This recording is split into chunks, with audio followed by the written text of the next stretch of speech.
कौन थे कर्पूरी ठाकुर साहब जिन्हें भारत का सर्वोच्च नागरिक सम्मान भारत रत्न मिलने वाला है?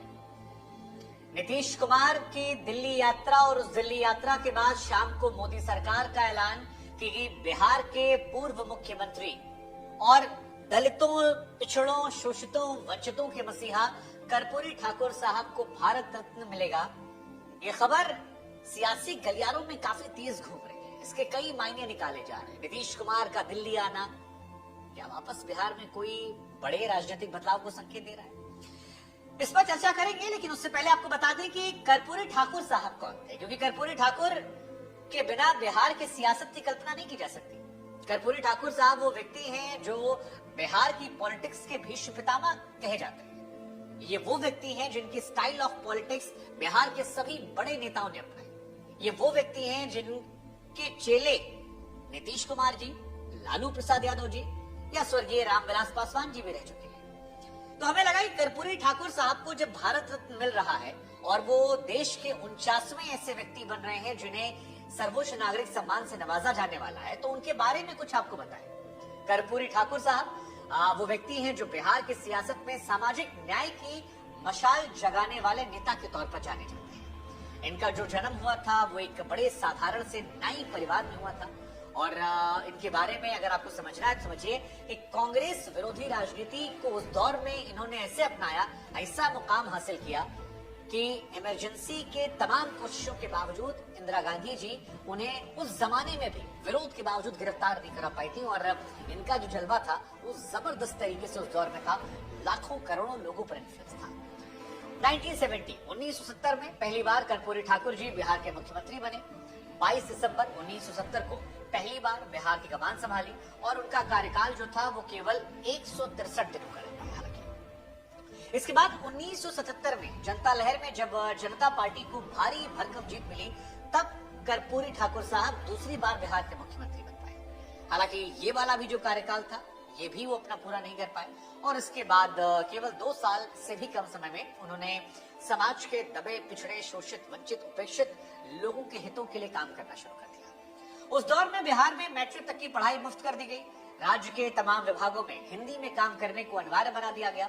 उन्होंने अपने कार्यकाल में गरीबों, पिछड़ों, अति पिछड़ों के हक में तमाम ऐसे काम किए जिससे बिहार की सियासत में आमूलचूल परिवर्तन आया। और उसके बाद जितनी भी सरकारें आई उन्होंने कोशिश की या कम से कम जबान से कहा कि हम कर्पूरी ठाकुर साहब की स्टाइल ऑफ पॉलिटिक्स में काम कर रहे हैं और उन्हीं की तरह समाजवाद को आगे बढ़ा रहे हैं। समाजवाद और बिहार की सियासत का अपने जमाने में सबसे बड़ा चेहरा बन गए थे कर्पूरी ठाकुर साहब। उनका इन्फ्लुएंस ऐसा था कि उनके ही शागिर्द हैं लालू प्रसाद यादव, नीतीश कुमार या रामविलास पासवान जी। बिहार में समाजवाद की राजनीति कर रहे लालू यादव और नीतीश कुमार कर्पूरी ठाकुर के ही शागिर्द हैं। 2022 में नीतीश कुमार से पहले आरजेडी ने भी कर्पूरी ठाकुर साहब को भारत रत्न देने की मांग की थी। इधर नीतीश कुमार जी की पार्टी जो है वो दिल्ली तक पहुंच गई इस मांग को लेकर। तो आप समझ सकते हैं कि समाजवाद की पॉलिटिक्स करने वालों में उनका इन्फ्लुएंस कितना ज्यादा था। जनता पार्टी के दौर में लालू और नीतीश ने कर्पूरी ठाकुर की उंगली पकड़कर सियासत को सीखे। ऐसे में लालू यादव जब बिहार की सत्ता में आए तो कर्पूरी ठाकुर ने कामों को आगे बढ़ाया और नीतीश कुमार ने भी उसी तरह काम करने की बात कही और कहा कि पिछड़े समुदाय को लेकर वो भी वैसे ही काम कर रहे हैं जैसे कर्पूरी ठाकुर साहब करते थे। अब कितना इन लोगों ने किया इसका फैसला हम आप पर छोड़ देते हैं, लेकिन कर्पूरी ठाकुर को बिहार की सियासत में आप नजरअंदाज नहीं कर सकते, ये आप पक्का कहते हैं। कर्पूरी ठाकुर साहब का निधन साल 1988 में हुआ था, लेकिन इतने सालों बावजूद बिहार की पॉलिटिक्स में अति पिछड़े और पिछड़े मतदाताओं के बीच में बहुत लोकप्रिय है और इसी वजह से शायद जब ये ऐलान हुआ तो इसके सियासी मायने भी खूब निकाले जाने लगे, क्योंकि 2024 में ही लोकसभा के चुनाव हुए। बिहार में पिछड़ों, अति पिछड़ों की आबादी जो है वो तकरीबन 52% है। नीतीश कुमार के दल बदल की कहानी कहीं ना कहीं सियासी गलियारों में एक सुगबुगाहट सी निकल रही है। प्रधानमंत्री नरेंद्र मोदी और बीजेपी 2024 में मतदाताओं को लुभाने की कोशिश कर सकती है। इस तरह की बातें भी जब ये खबर आई तो सोशल मीडिया पर चलने लगी। हालांकि सबने अपने अपने तरीके से इसको पेश करना शुरू कर दिया। आरजेडी पेश कर रही है कि हमने मांग की थी, हमारी मांग का असर है। जेडीयू कह रही है कि हमने मांग की थी, हमारी मांग का असर है। और बीजेपी जाहिर सी बातें कहना चाहेगी कि हमारी सरकार में ही मिला, पिछली सरकारों में उन्हें नहीं भारत रत्न दिया गया। लेकिन तमाम राजनीतिक दल अपनी पकड़ बनाने के मकसद से ये स्पष्ट है कि कर्पूरी ठाकुर साहब के नाम का इस्तेमाल करते रहते हैं। तो 2020 में कांग्रेस ने भी अपने घोषणा पत्र में कर्पूरी ठाकुर सुविधा केंद्र खोलने का ऐलान किया था। अब जब केंद्र सरकार ने कर्पूरी ठाकुर को भारत रत्न देने का ऐलान किया है, इस संबंध में राष्ट्रपति भवन की ओर से बयान जारी कर दिया गया है। ये कहा गया कि उनकी 100वीं जन्म जयंती से पहले उन्हें मरणोपरांत भारत रत्न सम्मानित किया जाएगा। जेडीयू ने कर्पूरी ठाकुर को भारत रत्न दिए जाने की मांग की थी और इस ऐलान के बाद जेडीयू ने मोदी सरकार का आभार भी जताया है। अगर आप नहीं जानते कि भारत रत्न सम्मान क्या है, कब शुरुआत हुई, तो हम आपको थोड़ी जानकारी दे दें। भारत रत्न देने की शुरुआत जो है 2 जनवरी 1954 को तत्कालीन राष्ट्रपति डॉक्टर राजेंद्र प्रसाद साहब ने की थी। ये सम्मान राजनीति, कला, साहित्य, विज्ञान के क्षेत्र में किसी विचारक, वैज्ञानिक, उद्योगपति, लेखक, समाजसेवी को दिया जाता है। पहला भारत रत्न जो था वो 1954 में डॉक्टर सर्वपल्ली राधाकृष्णन जी को दिया गया था। डॉक्टर राधाकृष्णन देश के दूसरे राष्ट्रपति और शिक्षाविद थे। 1954 तक ये सम्मान केवल जीवित रहते मिलता था, लेकिन 1955 से मरणोपरांत भारत रत्न दिया जाने लगा। तब से लेकर अब तक कुल 48 शख्सियत ऐसी हैं जिन्हें भारत मिला है। आखिरी बार 2019 में समाज सेवा के क्षेत्र में नानाजी देशमुख को मरणोपरांत मिला था।